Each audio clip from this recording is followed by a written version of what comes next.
Ohio everyone, j'espère que vous allez bien. Aujourd'hui, je vous propose 2 histoires IRL, mais pas n'importe lesquelles. Elles racontent chacune à leur façon une rencontre totalement imprévisible. Comment auriez-vous réagi à leur place? À la fin de chaque histoire, je vous donne mon avis. Je vous laisse avec la première histoire.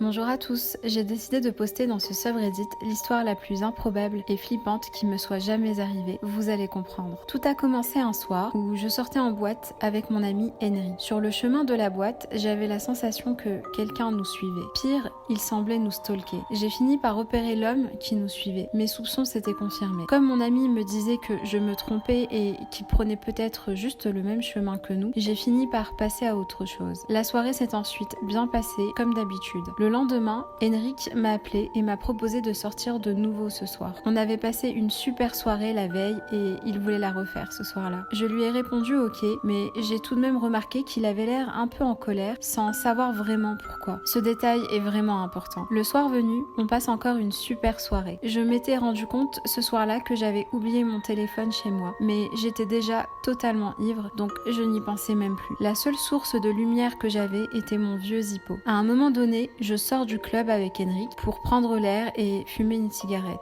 Mon ami part ensuite aux toilettes et même en étant ivre, je pouvais voir qu'il avait l'air toujours aussi énervé, sans savoir pourquoi. Je ne me prends pas trop la tête à ce moment-là et je continue ma cigarette. Soudain, je distingue, en tournant la tête de l'autre côté, une silhouette d'homme qui semble se rapprocher de moi. Je ne peux pas vraiment le voir dans le noir. C'est vrai que j'étais ivre et que j'imaginais peut-être des choses, mais pour me rassurer, je décide quand même de sortir mon Zippo de ma poche. J'essaye de l'allumer pour éclairer la zone, mais il ne marche pas. Je commence à entendre des pas de plus en plus accélérés, jusqu'à clairement entendre une personne en train de courir dans ma direction. J'étais sous le choc à ce moment-là. Pour vous dire, j'étais complètement tétanisée. J'étais juste spectateur de la situation. C'est là que j'aperçois mon ami Henrik qui court en direction de cette personne. Il était effectivement sorti des toilettes et il l'a juste frappé d'un seul coup et a réussi à le mettre KO. Le lendemain, quand nous étions sobres, cet homme était dans les journaux locaux parce qu'Henrik l'avait emmené au poste de police la veille et qu'il était armé. Je ne suis encore en vie que parce que mon ami voulait botter des fesses ce soir-là.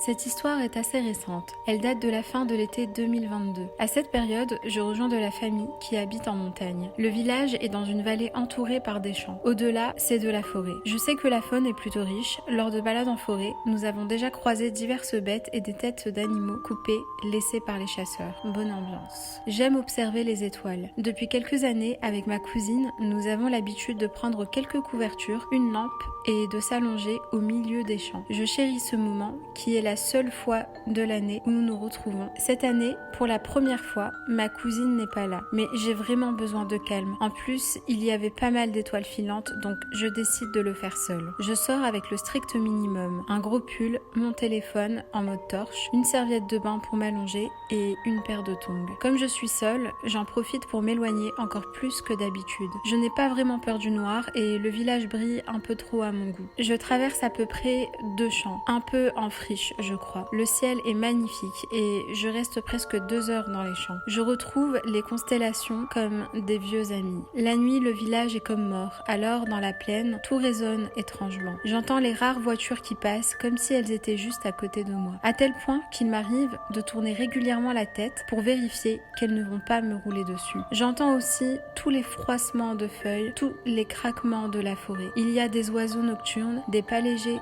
des froissements de feuilles. Parfois, c'est juste fou comme les craquements semblent proches. Je fais ma ligne, je ne bouge pas, je me dis que je psychote un peu. Allez, ne fais pas ta froussarde. Puis, c'est trop. J'entends vraiment des bruits de pas et des brindilles craquer. Là, je me dis, il y a quelqu'un. Je passe mon téléphone en lampe torche et je braque vers le bruit.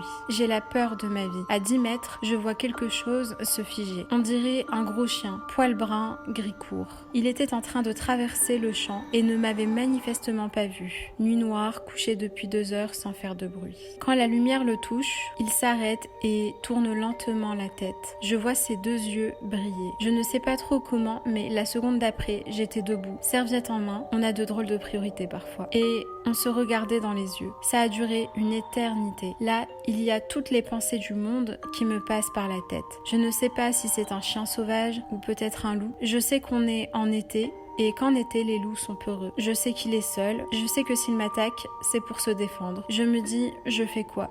Mes options ont défilé. Je crie, je lui fais peur, ou je lui lance ma serviette, ou bien je cours, ou j'appelle tout simplement à l'aide. L'option 2 est idiote. L'option 4 ne m'apportera aucune aide. Je suis trop loin. Même si quelqu'un était sur la place avec des tennis à guetter mon appel, il lui faudrait au moins 5 à 10 minutes de bonne course pour venir. Je sais pertinemment que personne n'est dehors. Depuis 2 heures que j'écoute la plaine. L'option 3 déclenchera probablement cet instinct de cours-moi après, comme avec les chiens. L'option 1 risque de déclencher quelque chose de regrettable. Là, le loup a décidé pour moi. Il a relevé ses babines et a grogné. Un son sourd. Mon cerveau est repassé en mode survie et j'ai pris mes jambes à mon cou. Je suis en tongs dans un champ avec lumière de téléphone qui illumine bien. Je n'ai jamais couru aussi vite de ma vie. Je n'entends pas le loup, c'est juste moi, les battements de mon cœur, le bruit des tongs. C'est un champ donc il y a des trous partout par terre. C'est là que je tombe par terre. Je lâche mon téléphone, je le reprends. Je suis par terre, je repointe la lumière derrière moi. Je ne vois rien, pas de questions, je repars. Je cours, entre-temps, j'ai perdu mes tongs. Je cours jusqu'à atteindre l'entrée de mon jardin. J'ai sauté 1,30 m de grillage. Je ne m'en souviens pas. Je suis incapable de le refaire. Au chalet, tout le monde dort, je suis complètement en état de choc. Ma soirée s'est arrêtée là. J'en parle le lendemain à ma famille, qui me confirme la présence de loup ici. À vrai dire, je l'ignorais. Je ne sais pas trop quoi penser de cette rencontre. C'est une anecdote sympa pour faire flipper les plus jeunes. Suis-je dégoûtée des étoiles ? Pas du tout. J'y retournerai l'an prochain, mais pas seule. Plus près du village déjà. J'ai aussi acheté une enceinte. Je pensais commencer avec Sky Full of Stars de Cosplay.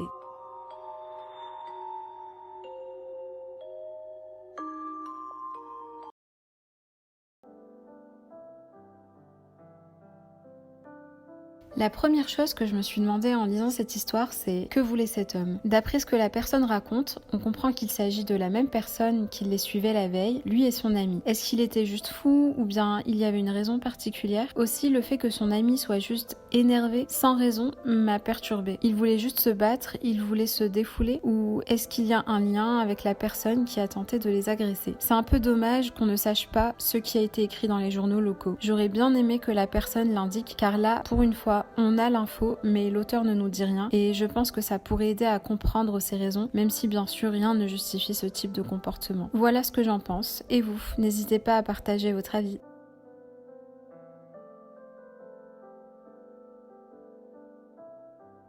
Alors, j'ai vraiment trouvé cette histoire incroyable. On ne retrouve pas souvent de thread d'horreur de ce type avec des rencontres animales. En vrai, je ne sais pas ce que j'aurais fait à la place de la personne. J'aurais été probablement tétanisée, mais ensuite, je pense que c'est juste l'instinct de survie qui agit tout seul. Au final, l'animal agit juste par instinct de chasse ou pour se protéger tout simplement. Par contre, ce n'est pas toujours vrai pour l'homme. Donc, je me demande bien laquelle des deux rencontres est finalement la plus horrible. Qu'en pensez-vous ? L'animal ou l'homme ?